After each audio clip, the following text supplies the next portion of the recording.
रस्त्यात अचानक एवढी गर्दी पाहून मला वाटलं कुणी धडपडलं की काय. पुढे येऊन पाहिलं तर बायकांची धडपड त्या लसूण घेण्यासाठी चालली होती. काय काही पण असतं यार या बायकांचं तर. पुढे गेले बरं का, आणि लहानपणीपासून बघती मी हा रॉकेट आकाशात उडतोय, पण नेमकं काय ते अजूनपर्यंत कळलेलं नाहीये. मग हा मुलगा पान कुत्र्याला कसा ओढत ओढत नेतोय. म्हणजे मी अजून सुद्धा घाबरते कुत्र्याला. मी एवढी मोठी झाली तरी मी एवढं नाही ओढू शकणार. मग मस्त गाडीमध्ये 2,000चं पेट्रोल टाकलं बरं का, आणि गाडीची टाकी फुल करून म्हणलं आता आपलं पण जरासं पोट फुल केलं पाहिजे नाही का, म्हणून वडापाव खायला गेले.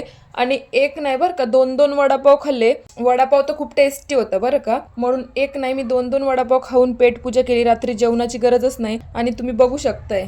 आणि मस्त 2 वडापाव सोबत 4 मिरच्या खाल्ल्या, आणि असा काय धूर निघला ना, पार नाकातून आणि डोळ्यातून पाणी यायचं राहिलं होतं माझ्या, फक्त म्हणजे काय आलंच होतं. आणि मस्त या केळीच्या बनातून आम्ही गेलो आमच्या घरी. असा होता माझा आजचा दिवस. तुमचा दिवस कसा गेला नक्की कॉमेंट करून सांगा.